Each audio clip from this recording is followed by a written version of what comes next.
Ano po masasabi ninyo sa mga paratang ni Antonio Trillanes na isa daw si BBM na nasa likod ni VP Sara? Hindi ko nga po malaman kung saan nanggagaling po yan. Alam niyo po, yung si Trillanes, kung titingnan niyo po ang record niyan sa katotohanan, below sea level po. Isa yan si Trillanes sa mga nagsasabi na, di ba noon, dinimanda pa niya ng SMNI ng libelo at cyber libel, ngunit napawalang visa rin po ng korte. So, wala lang po, alam nyo, medyo yung mga baliw lang po ang maniniwala dito kay Antonio Trillanes eh. Yes, at tingin niyo po ba, kasi marami pong naging reaction po ng ating mga kababayan. Nakita po nila na tingin niyo po ba na hindi dapat paniwalaan ang mga naging pahayag ni Antonio Trillanes? Opo, wala pong kredibilidad. Yan nga po ang kinatataka ko sa mga ebidensya at mga saksi nila laban kay Vice President Sara Duterte. Puro walang kredibilidad po yan eh. At yan pong mga taong yan ay tinatap lamang upang sirain po ang reputasyon ni Vice President Sara Duterte. Ngayon po, ang mga kababayan naman po natin ay hindi naman po mga mangmang. Alam po nila ang pagkakaiba ng katotohanan at ng kabulaanan. At talaga pong nire-reject po, isinusuka ng ating mga kababayan itong mga pahayag ni Ginoong Trillanes. Tingin po ba, attorney, na dapat pang busisiin ang salin ng ating Vice Presidente simula pa ng kanyang pag-Vice Mayor, pagiging Mayor pa siya? Anong tingin niyo na dapat gawin? Hindi po, Sir Franco, Sir Adbar. Mali po yun. Sapagkat ito pong dinidinig po ng House Justice Committee ay tungkol po sa impeachment kung may sufficient grounds para i-transmit po. Yung noong Vice Mayor po at Mayor, si Vice President Sara Duterte, hindi po siya impeachable official noon. Alam niyo po, bibigyan ko kayo ng isang ehemplo kung bakit hindi dapat yan. Parang ako po, halimbawa, inaway ako ng misis ko. Sasabihin niya, uy, noong 1995, apat-apat ang girlfriend mo. Hindi ko pa naman siya asawa noon, hindi ko pa nga siya kilala noon. So, ganun po yun eh. Ano pong koneksyon ng mga salin ng isang hindi impeachable official at that time dito po sa mga grounds for impeachment? At klarong-klaro po, kaya inuungkat lamang po yan para again, sirain po ang reputasyon ni Vice President Sara Duterte. Opo, attorney, magandang umaga. Si Admar po ito. Tapos, pinapamukhapan nila na hindi pala milyonaryo lang hindi pala ordinaryo ito si VP Sara. Bilyonaryo pala ito. Kinuwenta lahat yung pagpasok, paglabas, in-add up at umabot sa bilyong-bilyong piso. Tama po ba ang ganun na pagbasa sa pera ng isang individual po na nasa kanyang bangko, attorney? Mali po yan at ginawa na po yan kay Chief Justice Renato Corona noon na maling-mali po. Bigyan lang naman po natin ng isang ehemplo. Halimbawa, meron po akong 100,000 sa bangko. Nag-withdraw ako ngayon ng 50,000. Pagkatapos, bumalik 40,000. Minidro ko 30,000. Hindi nyo po pwedeng kwentahin pong lahat yun. Kasi for all you know, yun din po may pinagamitan lamang at ibinalik lamang. Or meron lang ginamit yun para tustusan ng kung ano, ibinalik lamang. Hindi po ganun ang pagkwenta po. At titingnan po natin yan in the proper context. Kaya nga po, ang sinasabi nila, yung SALN ay snapshot lamang yan ng isang moment in time kung saan nangyari yung mga bank deposits, yung mga movement ng bangko, yung ng pera sa bangko. Katulad po nung kay Chief Justice Corona, napatunayan po na magwi-withdraw sila, ilalagay nila sa ibang bangko kasi naghahanap po sila kung saang bangko may mataas-taas na interest. Hindi po natin alam eh. Kung yun lamang po ang titingnan natin, deposit withdraw, hindi po hindi po sapat na batayan yun para sabihin may hidden wealth. Or merong unexplained wealth. Maling-mali po yun. Yan po ay very simplistic at again po, uulitin ko, ginagawa lamang po yan para palabasin. Nasa ngayon pa lamang, wala pang trial sa Senado ay may kasalanan na si Vice President Sara Duterte. Propaganda lamang po yan na hindi dapat pakinggan at paniwalaan ng ating mga kababayan. Opo. Meron pong maaaring 2 batas na nakakasaklaw po dito. Ano po bang sinasabi doon sa Bank Secrecy Law at doon sa AMLA na posibleng may nalabag dito po sa nangyari po? Yan pong yung mga sinasabing suspicious transaction at covert transaction, dapat pong malaman ng ating mga kababayan kung anong ibig sabihin yan. Yun pong covert transaction, automatic po yun. 500,000 and above, yan po ay covert transaction.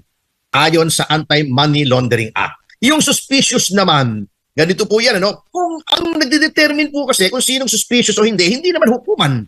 Yung bangko, sinasabi nila, bakit ganito to? Bakit ka hinahinala ito? Ngunit hindi ibig sabihin na suspicious transaction ay illegal na po yun. Sapagkat, yung suspicious transaction, baka mayroong paliwanag at naghihintay po ng paliwanag. Halimbawa po, yung driver ko nung isang araw, pinabili ko ng gamot. Binigyan ko ng 1,000 piso.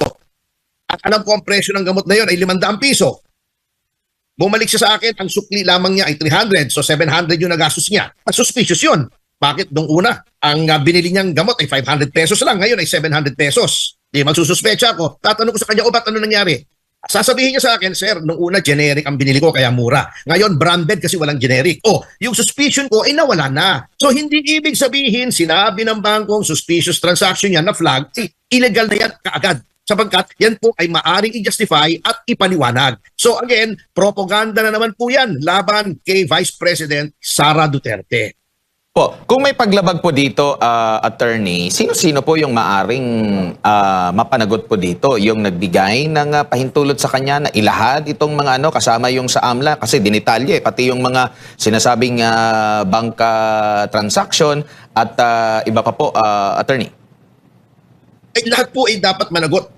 Kanya lamang po, yan ay, unang-una, yung mga congressmen, yan po ay pwedeng patawan ng ethics complaint sapagkat alam niyo po, si Chairman Luistro ng Justice Committee, isang abogado, alam po niya ang batas. Bakit? Bagamat klarong-klaro na labag po yan sa Bank Secrecy Law at saka sa Anti-Money Laundering Act, ay ginawa pa niya. Yung pong sinasabi po nila na exception yan, yung impeachment, yan po ay impeachment doon po sa trial sa Senado, hindi sa House Committee on Justice at hindi rin po sa House. Bakit ko po sinabi yan? Kung titignan niyo po yung batas, nakalagay doon po doon, may bank secrecy. Meron nga po exception. Anong nakalagay doon sa exemptions? In cases of impeachment. Ang sitwasyon po ngayon, Sir Franco, Sir Admar, ay wala pa pong impeachment. Bakit? Sapagkat ayon po sa jurisprudence at ayon sa ating konstitusyon, ang isang tao ay impeached lamang kapag yung articles of impeachment ay pinadala na po sa Senado. Prior to that, an impeachable official is not yet impeached. So, sa puntong ito po, at this time, wala pa pong impeachment against Sara Duterte. And therefore, hindi po pasok sa exemption yon. Wala rin naman pong court order sapagkat ang House Committee on Justice ay hindi korte. Ang dami na pong desisyon ng Korte Suprema ang nagsasabing yan, ang mga komite ng legislatura ay hindi korte, hindi NBI, hindi police, hindi law enforcement agency. Ngunit, etong ginagawa nilang to ay in connection with their powers and duties under the Constitution, either to legislate or, in this case, in conducting hearings, not trials, hearings at towards the end of determining whether or not a certain impeachable official should be impeached. So, nandun po ang klarong-klarong paglabag sa batas niyan. Dito naman po sa pahayag din ni Vice President Sara Duterte na kini-question niya yung timing din na naging desisyon ng COA dito. Ano po ba yung patakaran po sa COA kung meron po mga notice of disallowance? Natanong yung timing nito, and at the same time, ito na ba yung penal? At pag meron bang ganito, automatic ba na meron agad na nanakaw sa pera ng bayan, or may dapat lang na i-comply, o ano ba ang dapat natandaan natin, attorney? Ay, hindi po. Mahabang proseso pa po yan. Yan ay parang, yun po nga sa piskal, na pag nagkaroon ng finding of probable cause at yan ay inihain sa korte, hindi ibig sabihin na ikaw ay guilty na ng isang krimen. Ito po yan, ano? Napakahabang proseso po yan. Kapag kayo ay nabigyan ng notice of disallowance, yan po ay pwede nyo pang iapila sa direktor ng Commission on Audit, yung direktor po. Kapag yung apila nyo ay hindi napagbigyan, pwede pa kayong mag-MR.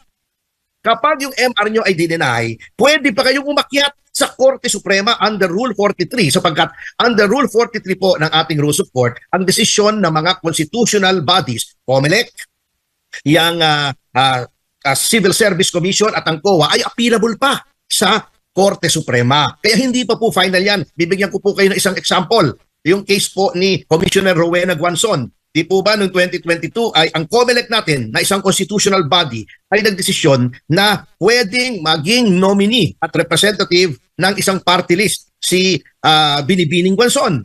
Ngunit kinontes po yan ng Duterte Youth Party List. Ayan, kanina nakita ko na naman yung kaibigan nating si Chairman Ronald Cardema. Noon pong inakyat namin sa Supreme Court na TRO at hindi nakaupo si Commissioner Guanzon. At later on, sinabi ng Supreme Court, mali ang COMELEC. Hindi nila sinabing dapat na legal yung pag-substitute ni Commissioner Guanzon bilang nominee ng yung kanyang party list, yung P3PWD po yata yon, hindi ako nagkakamali. Ganon din po ang COA. Hindi porket may notice of disallowance, final na yan. May ninakaw at kailangang ibalik. Ang makakasabi lamang po na pinalyan at talagang may problema at kailangang ibalik yung pera ay walang iba kundi ang kataas-taasang hukuman kapag inapila na po under Rule 43. So yung sasabihin nilang may notice of disallowance na ngayon at merong liability si Vice President Sara sa pera ng bayan, isang malaking kasinungalingan po yan. Hindi po ganyan ang proseso ng ating batas pagdating po sa Commission on Audit. Opo. Dito naman po sa pagbusisi sa kredibilidad ng sinasabi nilang resource person or witness, matatanda natin sa mga pagdinig, no? Common na mga pagdinig o regular na mga pagdinig dyan sa Kamara, sasabihin agad nila na dapat bubusisiin bago bigyan ng pagkakataon na makapagsalita dyan, no? Pati nga sa Senado, di ba? Kaya nga medyo natagalan na mag-imbestiga doon sa mga pahayag ng 18 Marines. Pero dito naman po sa pagpayag nila na makapagsalita yung ilang mga resource person at nagtangka yung ilan sa mga mambabatas na questionin yung credibilidad, pina-strike out dahil hindi naman daw nila roll daw yung ganun kasi sa Senado daw po yung pagko-question na dito sa mga nagiging witness o resource person po nila, attorney. Alam niyo po, natatawa na lamang ako minsan dito kay Chairman Luistro na sinasabi niyang hindi yan dapat dyan sa House Committee, dapat dyan sa Senado. Ang timano po, Sir Admar, Sir Franco, ang timano hindi na dapat pinatitestify si Madriaga dyan sa House Committee. Kasi po, katulad nga nung sinasabi ng iba na and I agree with that, kasama na po rito si dating Justice Ascuna. Yan pong hearing ay hindi trial. Para lamang yan preliminary investigation ng piskal. Preliminary investigation po ng piskal, di ba, magpa-file po kayo ng complaint affidavit. Tatanong lang, ikaw ba ito? Pirma mo ba to? Sinusumpaan mo ba to na ito ay katotohanan? And then tapos na. Then pasasagutin yung kabilang party. Kung merong counter affidavit, kung nag-reply yung complainant, may rejoinder. Doon lamang po ibabase. Kasi nga, sufficiency of ground lamang. Hindi po full-blown trial yan. Hearing lang po yan. Probable cause lang. Ang ginagawa po ni Luistro ginagawa niyang full-blown trial. Ngayon, kung gusto mong full-blown trial, kasama na yung pag-question ng kredibilidad. You cannot have your cake and eat it too. Ang nangyayari po kasi dito sa mga tumutulig sa kay Vice President Sara Duterte, mga hipokrito mga double standard, mga doble kara. Pagka pabor sa kanila, yung pagbebenda law, sige sila. Pero when someone like Representative Marcoleta relies on their flawed procedure at sinasabi niyang, ginagawa mo ng trial, hindi na hearing. So, questioning ko na yung kredibilidad. Ayaw naman nila. Yan po kitang-kita na talagang ginagamit lamang itong hearings ng House Committee on Justice para gibain ang pangalan ni Vice President Sara Duterte. Kapag sila ang lumalabag, okay lang. Pero pag pinapatulan yung kanilang paglabag at nagre-rely po ang isang tao doon sa ginagawa nilang kapalpakan, pinapatulan, kumbaga nagra-ride on lang naman si Representative Marcoleta O ayaw naman nila. So, anong kaipokrituhan yan? Opo, attorney, ang sabi rin nila na dahil nabanggit sa desisyon, recent na desisyon ng Korte Suprema, may kaugnayan dito sa impeachment hearing laban kay Vice President Sara na dapat mayroong due process. Mayroong due process pa ba yung ganon na hindi nga ma-question yung kredibilidad? Tapos meron pa silang gusto na mag-attend ang pangalawang Pangulo at ang kanyang legal team sa Committee on Justice hearing na yan. Pero nung nagsalita si Marcoleta, si Nazal, si Congressman Suntay para questioning nga, rejected lahat. So, anong i-expect natin pag nandoon yung pangalawang Pangulo na siyempre questionin yung mga sinasabi ng mga aligasyon, hindi nila ma-question kasi sasabihin lang din naman na, ay, sa Senado po yan, attorney. Alam niyo nga po puro kaulaluan po yung ginagawa ni Chairman Luistro at ng majority dyan sa committee na yan. Po, yan sinasabi ng Korte Suprema na due process is the right to be heard. Yan pong due process na yan ay ginagawa nila pang justify na sinasabi lang, sabi ng Korte Suprema, due process, kaya nagtatrial kami rito. Wala naman pong sinasabi ng Korte Suprema na due process is only satisfied if you have a full-blown trial. Ang sinasabi lamang po, the only requirement of due process is that the person being accused of wrongdoing or crime be given the right to be heard. At didinggin, ano po ba nangyari? Di po ba? Nag-file na ng answer si Vice President Sara Duterte. So satisfied na yung demands ng due process. Bibigyan mo ng opportunity to be heard. Kung ayaw sumipot, binigyan mo na ng oportunidad. Hindi kailangan sumipot para due process. At hindi kailangan ng full-blown trial para due process. Ang ginagawa nga po nitong kaipokrituhan nitong committee na to, unang-una, ginagamit nila yung due process na sinasabi para i-justify na meron silang full-blown trial na wala naman sa batas. Pero ayaw naman nilang pakinggan yung mga kumukontra sa kanila.